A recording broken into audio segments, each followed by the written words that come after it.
Look at this. Number one, जैसे हम लोगों ने लास्ट क्लास में देखा था, वी और टी के रिलेशन की हम लोग बात कर रहे थे। टी इंक्रीज होता था, वी भी इंक्रीज होगा, वैसे टी डिक्रीज होता था, वी इंक्रीज डिक्रीज होगा। So we can write here v1 by t1 equal to v2 by t2। Similar relation exist between pressure and temperature as well, यानी वही चीजें यहाँ पर भी एप्लीकेबल है। And so we can write here p proportional to t, और we can write p equal to kt, और we can say pressure बढ़ेगा टेम्परेचर भी इंक्रीज होगा, प्रेशर डिक्रीज होगा टेम्परेचर भी डिक्रीज होगा। सिंपल लॉजिक है, यदि प्रेशर बढ़ाया तो क्या होगा, उससे उनकी काइनेटिक एनर्जी इंक्रीज होगी, काइनेटिक एनर्जी इंक्रीज होगी तो टेम्परेचर भी बढ़ेगा। हमने यही पढ़ा है ना कि टेम्परेचर बढ़ने का मतलब क्या है, कि उनकी काइनेटिक एनर्जी मॉलिक्यूल्स की इंक्रीज होती है। And so it is happening in that way. So we can write here p1 by t1 equal to p2 by t2। ये ऐसे रिलेशन हमारे पास मिलता है।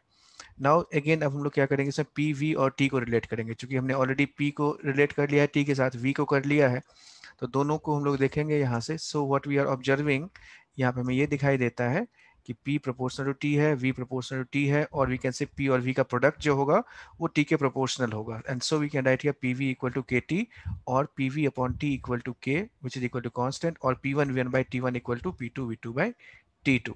This is what we did. Now अब इसके आगे थोड़ा सा और हम लोग चलेंगे। अब देखेंगे यहाँ पर एक छोटी सी बात हम लोग डिस्कशन करेंगे लॉग के बारे में, so that we can complete our Boyle's law और चार्ल्स लॉ को हमने कंबाइन करके एक कुछ ग्राफिकल रिप्रेजेंटेशन की हम लोग दोबारा से बात करेंगे। यहाँ तक में कोई डाउट, कोई क्वेश्चन, सो प्लीज आस्क। एक मिनट में थोड़ा सा एक बार आप लोगों को एनसीईआरटी पे भी ले चलूँ quickly, so I can see here. एक मिनट।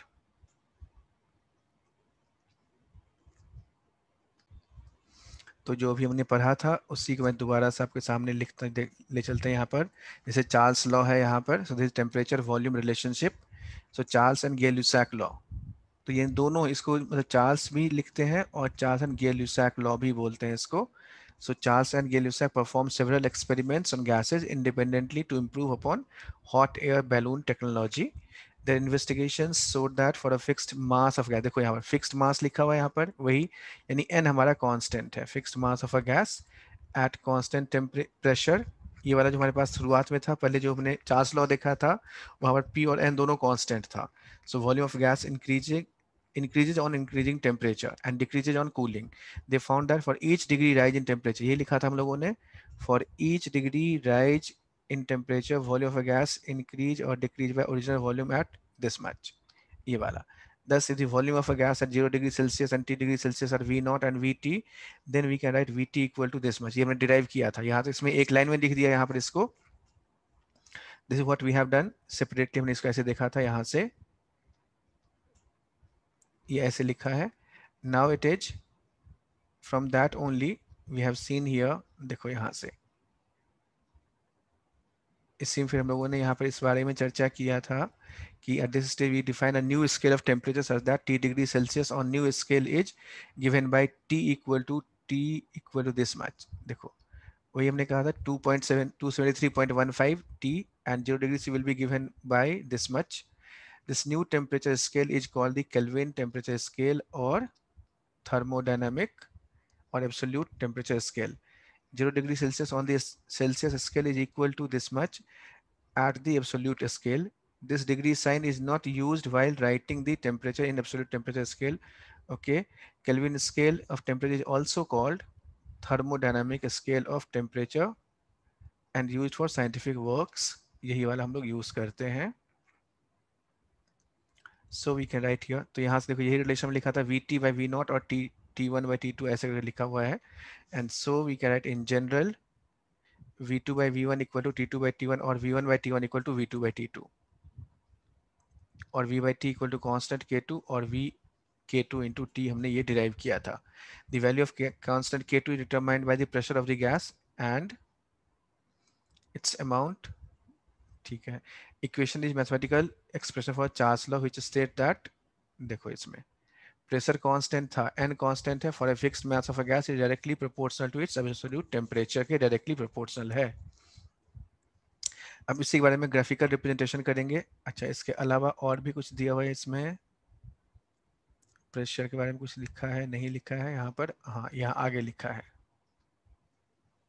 देखो यहाँ पर ये गै-लुसाक लॉ और pressure temperature relationship. pressure temperature relationship. Pressure in well inflated tires of automobiles is almost constant, but on a hot summer day this increase considerably and tire may burst if pressure is not adjusted properly during winters. ठीक है, the mathematical relationship between this one is given by Gay-Lussac. At constant volume, pressure of a fixed amount of gas varies directly with the temperature. Mathematically, P proportional to T, or we can say P by T equal to constant.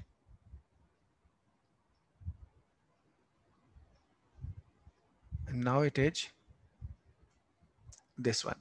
तो ये वाला हमारा हमने यहाँ तक ये पढ़ लिया है. अब इसी के बारे में और हम लोग बात करने वाले हैं. पहले एक छोटा सा ये वाला क्वेश्चन करते हैं and then will go to that part.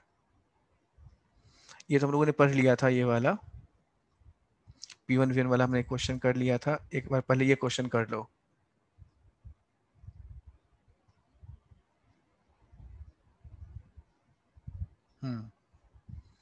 ये देखो यहाँ पर write on this question. On a ship sailing in Pacific Ocean where temperature is 23.4 degrees Celsius. इसको आप कैलकुलेशन को इजी करने के लिए आप क्या कर सकते हो यहाँ पर, you can take 23.4 degree Celsius को आप इसमें 27 बना दो. तो क्या होगा कि टेम्परेचर जब ये होगा तो उससे मतलब इजी कैलकुलेशन इजी हो जाएगी. So what you need to take this as, कितना लेना है इसको, 27 बना दो इसको, 27 degree Celsius, so that in you can say absolute scale पे वो 300 बन जाएगा. And then it is asking further, with 2 liter air, what will be the volume of the balloon when the ship reaches Indian Ocean where temperature is 26.1. इतना कम है.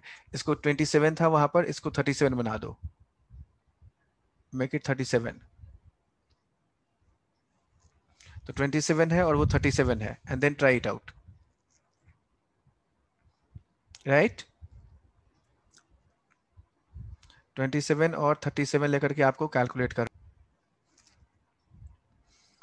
So while solving this question, वही हमें करना है P1 V1 by T1 equal to V2 by T2, and so from that you will get answer 2.06 liter ये आ जाएगा.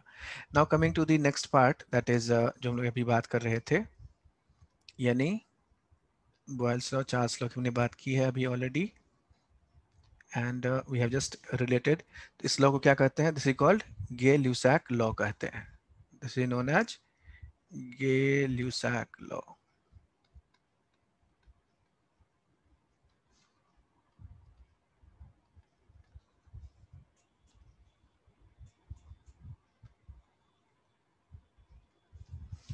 Done. तो ये वाला आ गया हमारे पास. नाउ बच्चों, अब एक रिलेशन मैं आपके साथ शेयर करने वाला हूँ, यहाँ पर बताता हूँ इसमें कि you might have heard of log. आपने लॉग का नाम सुना है? Yes sir. Log and logarithmic scale, क्या होता है ये?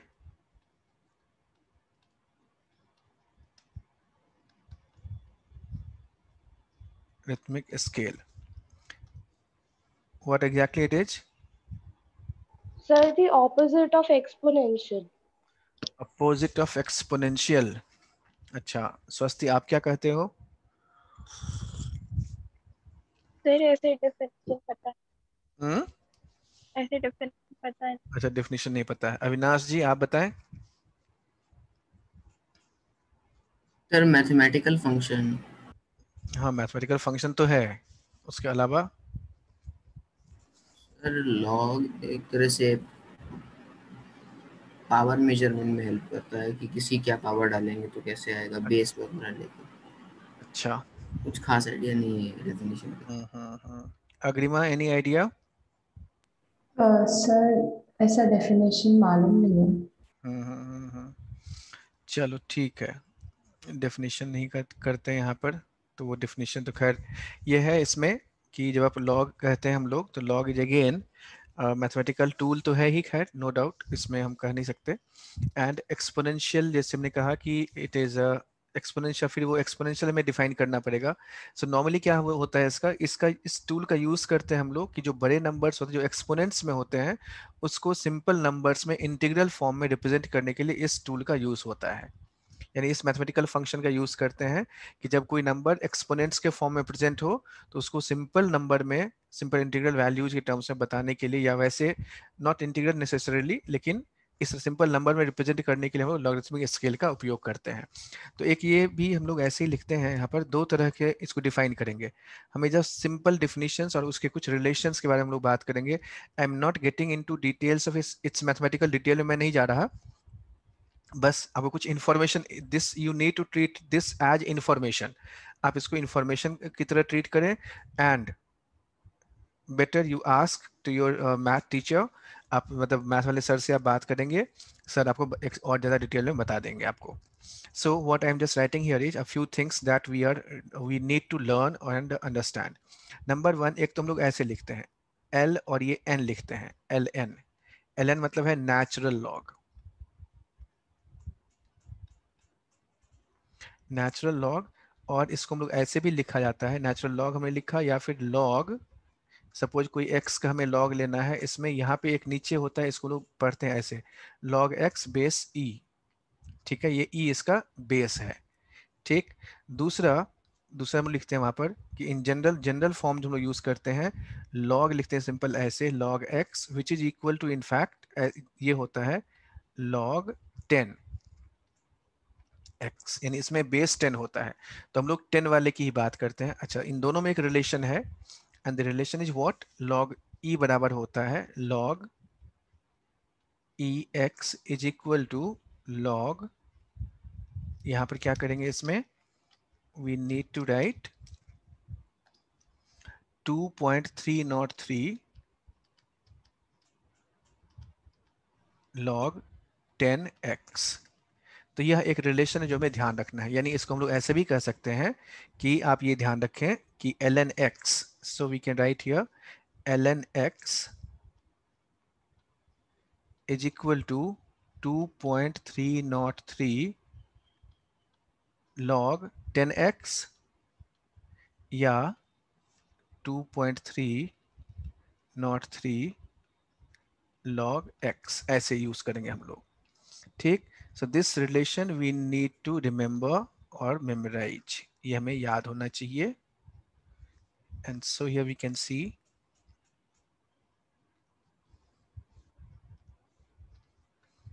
लाइक दिस, ये लिया ऐसे और इसको हमने ऐसे कर दिया। So ln x equal to 2.303 log 10x और 2.3 log 303 log x लिखते हैं। 10 नहीं यदि नहीं कुछ भी लिखा हुआ हो, इसका मतलब बेस क्या है, 10 है। तो हम लोग जो भी केमिस्ट्री में या फिजिक्स में नॉर्मली कैलकुलेशंस होता है तो उसमें हम लोग इन्हीं बेस 10 वाले को लेकर के ही कैलकुलेट करते हैं। इसमें कुछ रिलेशंस हैं। सर एक डाउट है। हाँ बोलो। सर ये जो 2.303 है ये बेसिकली नेचुरल लॉग की वैल्यू है। मतलब ओके सर। मतलब ये उसकी वैल्यू है जो हम log x के आगे मतलब लगा रहे हैं, जैसे हमने लिखा ln x ये इक्वल टू। कन्वर्जन फैक्टर है, जैसे मैं कहता हूँ ना मीटर और सेंटीमीटर हम लोग बात करते हैं। ठीक, तो 100 हम लोग कहेंगे कि 100 centimetre equal to 1 metre. Yes sir. तो ये जो नंबर आया ना यहाँ पर, तो जो 100 लगा दिया हमने, तो ये वैसे ही है ln x equal to 2.303 constant into log 10x। Okay sir. ठीक, अच्छा, इसमें कुछ और बेसिक रूल्स हैं जिसको हमें ध्यान रखना है and the rules are like this, कुछ इस तरह से है कि यहाँ पर नंबर 1 log, जब हमने यहाँ पे लिखा सो log 1 इक्वल टू कितना होता है, 0 होता है। log 10 इक्वल टू 1 होता है। log 2 equal to 0.3010। ये कुछ इंपॉर्टेंट वैल्यूज हैं, बस इस अभी हमने इन सबको ही जरूरत है, ज़्यादा इसके बारे में और बात अभी नहीं करेंगे। दूसरा, कुछ मैथमेटिकल रिलेशंस हैं, यानी हम इंपॉर्टेंट जैसे अलजेब्रा में हम लोग पढ़ते हैं ना a+b का होल स्क्वायर, वैसे ही यहाँ पर भी कुछ रिलेशंस हैं जो हमें ध्यान रखना है। Suppose I right here something like this, कुछ ऐसे मैंने लिखा log a raised to power x. So this can be written as x log a. log a power x जो है वो क्या है, x log a कहलाता है। ठीक, दूसरा यदि मेरे पास ये है log a into b, so this is equal to log a plus log b. Similarly, log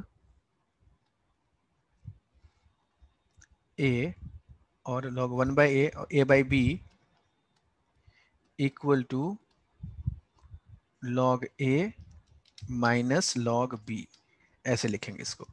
So log a minus log b, और we can also write here, कुछ ऐसे भी लिख सकते हैं हम लोग, log 1 upon a equal to क्या होता है, that is equal to minus log a, ऐसे लिख सकते हैं इसको, माइनस लॉग ए। इसी रिलेशन का यूज कर लिया, 1 बराबर 0 होता है तो ये वाला क्या आ जाएगा, माइनस, ये वाला 0 minus log A, so we can write in this way. तो ये कुछ इंपॉर्टेंट रिलेशन है जो हमें ध्यान रखना है। क्या क्या आ गया यहाँ पर, देखो जरा इसमें। नंबर 1, एक तो ln x को हम लिखेंगे 2.303 log x, एक ये रिलेशन हो गया। दूसरा log 1 equal to 0, log 10 equal to 1, log 2 equal to 0.3010 होता है।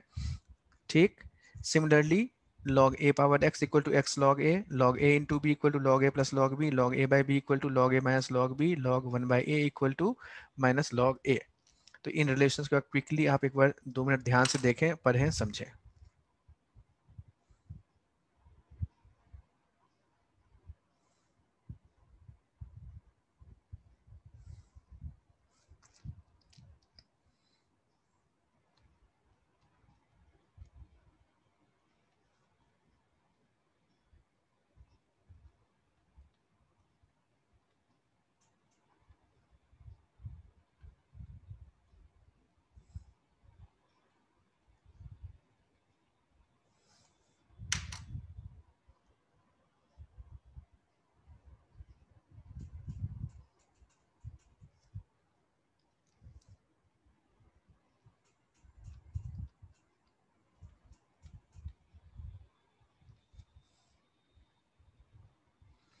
So most of the calculation जो है वो 2, 3 और 7 का भी हमने यदि याद कर लिया, अब बाकी सबका हम लोग बहुत ही आसानी से कैलकुलेट कर सकते हैं।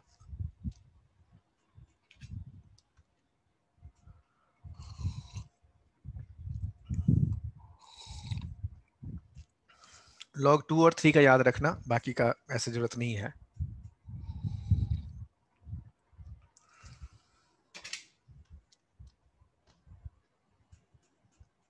हाँ, टेम्परेचर में हमारा क्या है, सेम है और ये कांस्टेंट है, therefore we are saying this is called isotherm कहलाता है। Then we have got this one, V versus T की हम लोग बात कर रहे थे, तो V वर्सेस T इसमें क्या कांस्टेंट था, यहाँ पर P और T कांस्टेंट है, P और क्या कांस्टेंट है यहाँ पर, इसमें V और T है तो P और N कांस्टेंट है। तो N, P के लिए हम लोग क्या यूज करते हैं, बैरोमेट्रिक प्रेशर की बात करते हैं, so this is called isobar. ये क्या कहलाता है, आइसोबार कहलाता है। तो चार्ल्स लॉ जो है बेसिकली वो क्या है, आइसोबारिक प्रोसेस है। क्या है ये, आइसोबारिक। आइसोबारिक मतलब प्रेशर कांस्टेंट। ठीक, आइसोथर्म मतलब, अब पूरा प्रेशर कांस्टेंट कहने के बदले यदि मैं कहीं पे ये लिखा हुआ आइसोथर्म है, मतलब क्या हो गया, टेम्परेचर कांस्टेंट है। आइसोबार है मतलब क्या हो गया, कि in that case we can say this is pressure is constant. Similarly P और T, इसमें क्या कांस्टेंट है, V और N की बात कर रहे थे, तो यहाँ पे जब ये कहते हैं V कहते हैं, तो दिस इज कॉल्ड आइसोकोर और आइसोकोरिक। आइसोकोर, ये आइसोकोरिक प्रोसेस है और आइसोकोर बोलते हैं इसको, right. So these three processes you must remember that isotherm मतलब pressure temperature constant, isobar मतलब pressure constant और isocore का मतलब volume constant. Done? Yes, sir. ठीक है, अब इसके बाद थोड़ा सा अब और इसको एक लेवल आगे बढ़ाते हैं, यानी ग्राफ में ही एक और छोटा सा मैं ग्राफ बनाऊंगा और फिर आपसे एक छोटा सा सवाल भी पूछूंगा। नंबर 1 ग्राफ है हमारे पास कुछ ऐसा, देखो हमने पहले फिर से एक बॉक्स बनाया और इस बॉक्स में थोड़ा सा कुछ ऐसा हम लोग ग्राफ बनाते हैं। नंबर 1 ये वाला बन गया हमारे पास ऐसे, ऐसे है, ये ऐसे है, ये ऐसे है। And what I am doing is in सबको मैं ऐसे कट करके ऐसे लिखा मैंने। ये है T1 टेम्परेचर पे, दिस इज आर T1, ये है T2 और ये है T3। Again this is your pressure और ये volume. So we can say this is your isotherm है ये वाला, this is isotherm and therefore isotherm. मतलब हर एक ग्राफ, यानी ये वाला जो लाइन है एक टेम्परेचर पे है, ये वाला लाइन एक दूसरे टेम्परेचर पे है, और ये वाला तीसरे टेम्परेचर पे है। आपको प्रेडिक्ट करना है कि T1 बड़ा है या T2 बड़ा है या T3 बड़ा है। So you have to compare T1, T2 and T3। दूसरा ऐसा ही मैं एक और ग्राफ बनाऊंगा यहाँ पर, ये वाला ऐसा। तब तक आप सोचिए इसके बारे में and complete this one.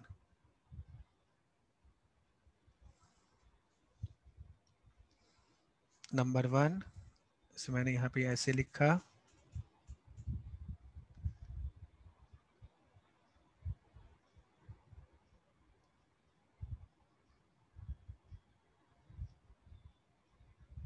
Sir इस ग्राफ में करना क्या है?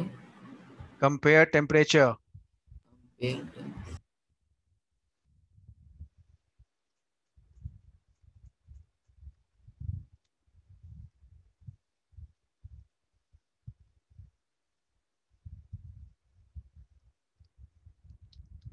ऐसे है। Now this is P versus T का है ये, this is V versus temperature.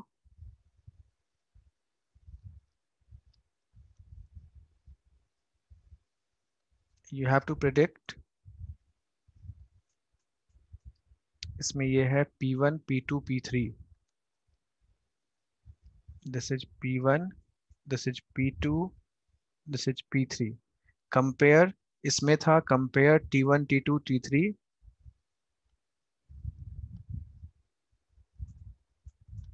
T1, T2, T3, और इसमें है कंपेयर P1, P2, P3। सवाल एक ही तरह का है, बस ये है कि आपकी ये थॉट प्रोसेस को डिफाइन करता है कि हम कितना बढ़िया तरीके से हमने चीज़ों को समझा है या कैसे हम मैथमेटिकली चीज़ों को कोरिलेट कर सकते हैं।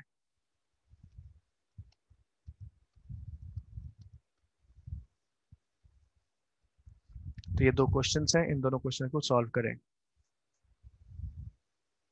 सो what I have taken is in this case, ये प्रेशर है और ये वॉल्यूम है यहाँ पर।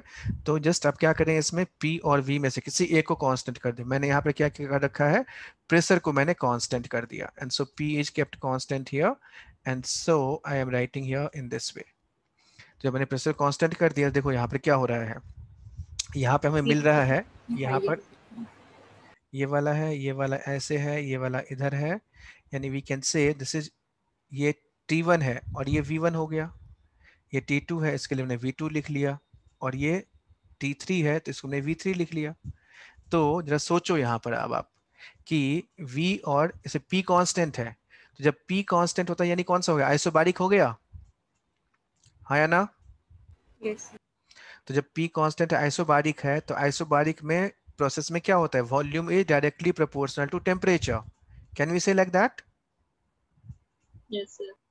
ठीक, तो जब volume directly proportional to temperature है, तो यदि मैं ये कहता हूँ कि V3 सबसे बड़ा है, V3 is largest, and therefore we can say V3 के कोरेस्पॉन्डिंग कौन सा है, V3 के कोरेस्पॉन्डिंग है T3, V2 के कोरेस्पॉन्डिंग कौन सा है, T2, और V1 के कोरेस्पॉन्डिंग कौन सा है, T1, and therefore since V3 is largest, therefore what we can say, T3 would be greatest, then T2, then T1.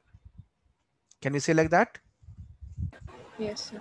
बिल्कुल। अब आपको क्या करना है, ऐसे ही फिर से एक और ग्राफ ऐसे ही ड्रॉ करो, लेकिन इसमें P को कांस्टेंट करने के बजाय आपको क्या करना है, V को कांस्टेंट कर दो, यानी ऐसे एक लाइन ड्रॉ करके, यहाँ पे ऐसे लाइन ड्रॉ करने के बजाय आपको ऐसे करना है, इस तरीके से, and then relate with Gay-Lussac law. क्या वही आता है या कुछ और आता है, चेक करके देखो।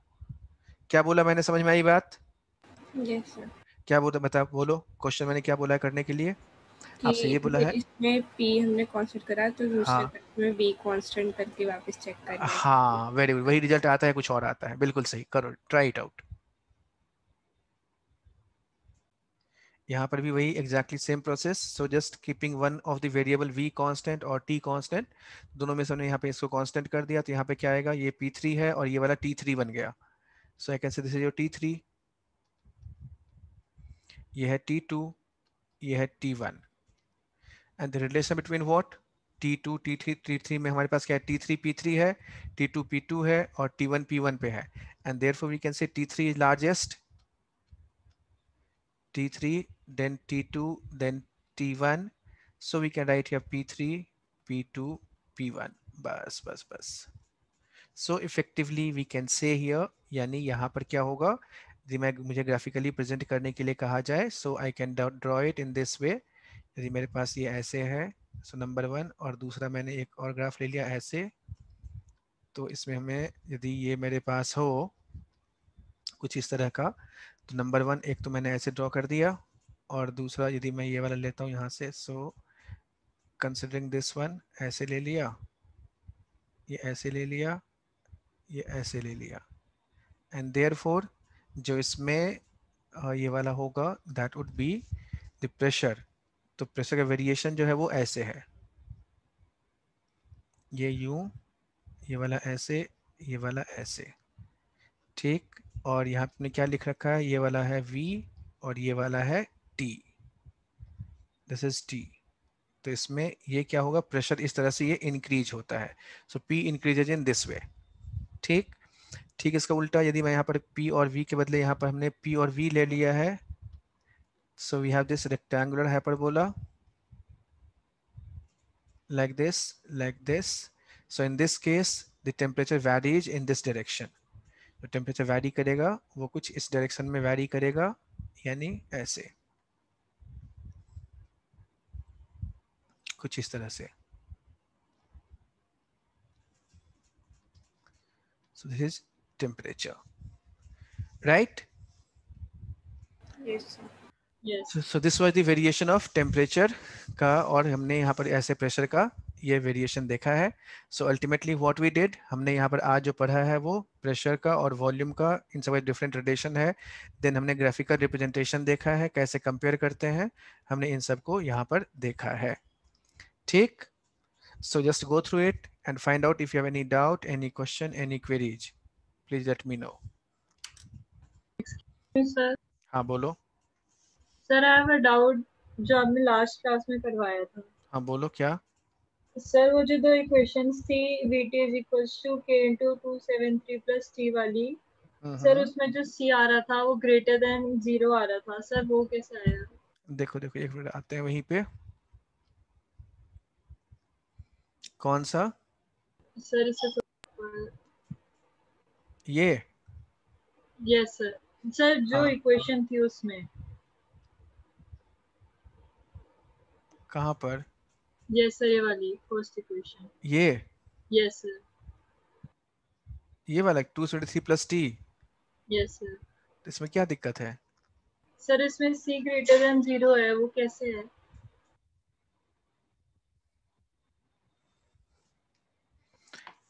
इसमें क्या आएगा, 273 इंटू के है ना, इसको इलेबोरेट करो, ओपन कर दो इस ब्रैकेट को, तो क्या आएगा,